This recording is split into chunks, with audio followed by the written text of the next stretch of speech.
So students,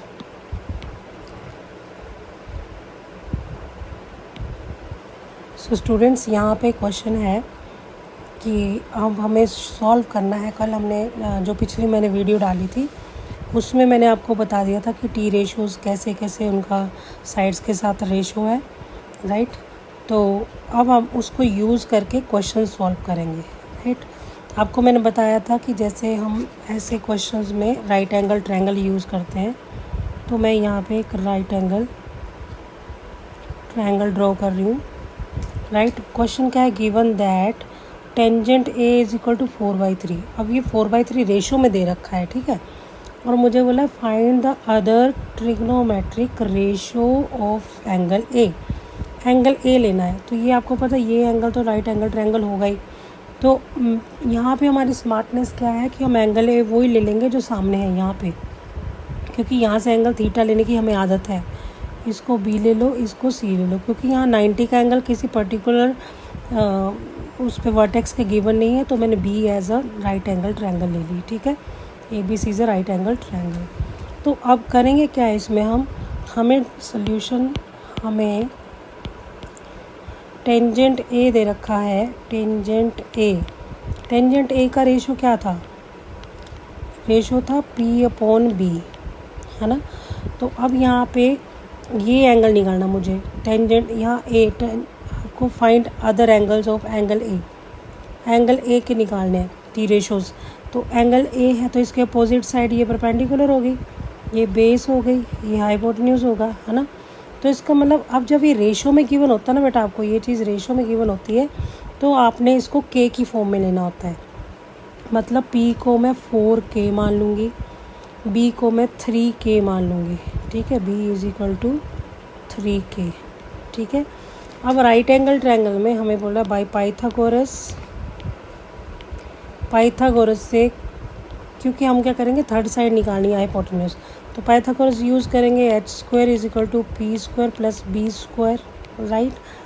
तो अब P² क्या है आपके पास 4K², B क्या है 3K होल स्क्वायर, राइट। तो आ गया 16K² plus 9K² which is equal to 25K²। ये आ गया h²। तो h क्या आ गया आपके पास, h आ गया 5K। तो यहाँ h की वैल्यू आ गई 5K। अब आपके पास तीनों साइड्स हैं ट्रायंगल की, ठीक है। अब आपको टी रेशोज़ भी पता है सारी। अब मैं इसने बोला सारे ट्रिग्नोमेट्रिक रेशो निकालने हैं, तो मेरे पास tan A तो है ये, मैं sin A निकालती हूँ। sin A क्या होता है, sin A होता है P/H। P क्या है हमारे पास, P इज़ 4K, H क्या है मेरे पास 5K, K कैंसिल, तो आई लेफ्ट विद 4/5। ये फर्स्ट आंसर आ गया। cos A क्या आया मेरे पास, cos A B/H होता है। B क्या मेरे पास 3K, H मेरे पास 5K, K कैंसिल, 3/5 आंसर हो गया, राइट। उसके बाद टेंजेंट ए तो पता ही है मुझे, टेंजेंट ए तो पता ही था क्या, टेंजेंट ए इज़ 4/3 मतलब P/B। अगर यहाँ से भी देख लो P/B 4/3 हो गया, ठीक है। अब इनके रेसिप्रोकल्स करेंगे।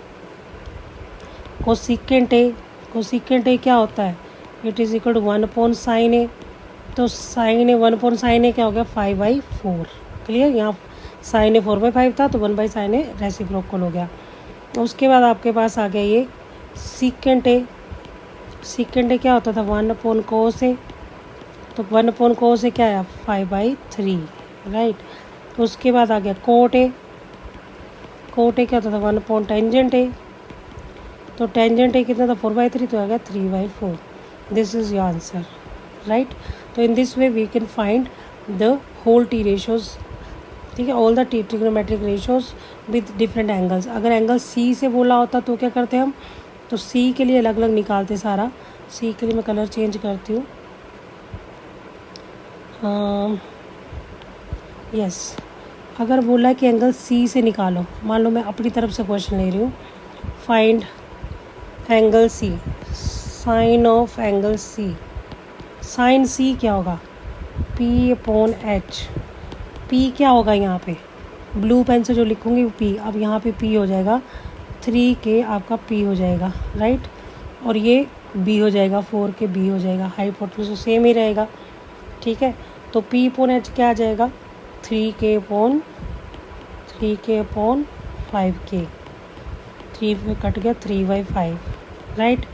कोस सी क्या हो गया, कोस सी क्या हो जाएगा हमारे पास बी अपॉन एच, बी है 4 दैट इज़ 4/5। टेंजेंट सी क्या हो जाएगा यहाँ पे, टेंजेंट सी हमारे पास सी यहाँ पे टेंजेंट सी क्या हो जाएगा P upon B, here P 3/4 that is 3/4, right. अब इनके अपोजिट हो जाएंगे, कोसिकेंट सी क्या हो जाएगा, cosecant C is equal to 5/3, secant C क्या हो जाएगा आपके पास 5/4, कोट सी आपके पास क्या हो जाएगा 4/3, राइट। तो in this way you can find the T ratios for the different angles. पहले मैंने ए के लिए निकाला था जो ब्राउन पेन के साथ निकाला है सारा, फिर मैंने ब्लू पेन के साथ यूज़ करके सी एंगल के लिए निकाला है। आई होप आपको ये समझ आ गया होगा कि कैसे हमें लेना है, राइट। हाँ, अगर यहाँ पे टेंजेंट ए आपको सेंटीमीटर में दे रखा है, side A B is equal to like as जैसे बी सी साइड 5 सेंटीमीटर या 4 centimetre and A B side 3 centimetre, तो के लगाने की ज़रूरत नहीं है यहाँ पे, ठीक है। के हम तभी लगाते हैं जब हमारे पास ये रेशो में दी हो, वैल्यू ऑफ किसी भी टी रेशो की वैल्यू रेशो में दी हो तो हम के लगाते हैं, अदरवाइज़ हम इसको सीधा लिखते हैं। अब मैं स्टेप्स लिखूँ, टोटल नोट क्या स्टेप्स किए हमने क्वेश्चन सॉल्व करने के लिए। सबसे पहले हमने क्या किया था, इनको रेशो को साइड्स को लिख लिया था, ठीक है। रेशो की साइड्स में लिख लिया था सबसे पहले। उसके बाद हमने क्या किया था, साइड्स लिखोगे सबसे पहले लिखेंगे फाइंड द साइड्स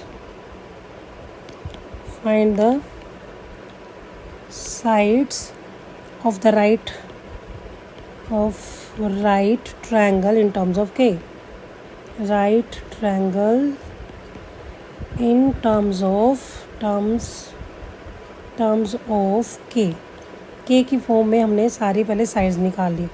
फिर दूसरे स्टेप में मैंने क्या किया, दूसरे स्टेप में मैंने Pythagoras theorem use Pythagoras theorem, right. And क्या किया फिर मैंने, and find third side of triangle, ठीक है। थर्ड साइड ऑफ ट्रायंगल निकाल ली। उसके बाद फिर हमने क्या किया,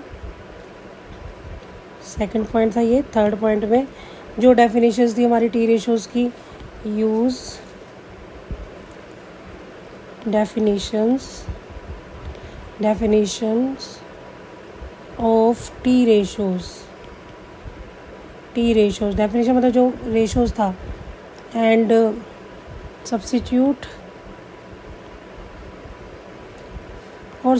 किया वैल्यूज़ को, substitute the values of sides, ठीक है, ये किया। उसके बाद क्या पॉइंट किया हमने, वैल्यूज़ डाल दी, फिर के कैंसिल हो गया न्यूमिनेटर डिनोमिनेटर में, के इज़ कैंसिल्ड, के कैंसिल हो गया फ्रॉम न्यूमिनेटर से एंड डिनोमिनेटर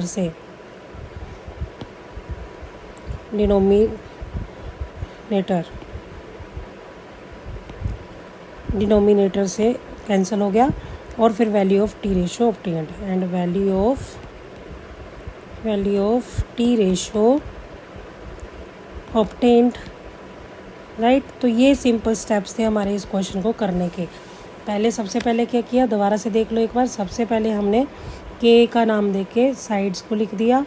उसके बाद हमने क्या किया, पाइथागोरस यूज़ की, पाइथागोरस के हमने थर्ड साइड फाइंड कर ली। फिर डेफिनेशन के अकॉर्डिंगली टी रेशोज़ लिख लिए, P upon H, B upon H, P upon B. यहाँ से वैल्यूज़ में सब्स्टिट्यूट कर दी। सब्स्टिट्यूट करने के बाद के कम कट हो गया डिनोमिनेटर न्यूमिनेटर से, then you get the value of T ratio. I hope students आपको समझ आया होगा। Please like, share and subscribe my channel, and write the comments in the comment box that whether you people like it, and share it with your friends also. Thank you very much.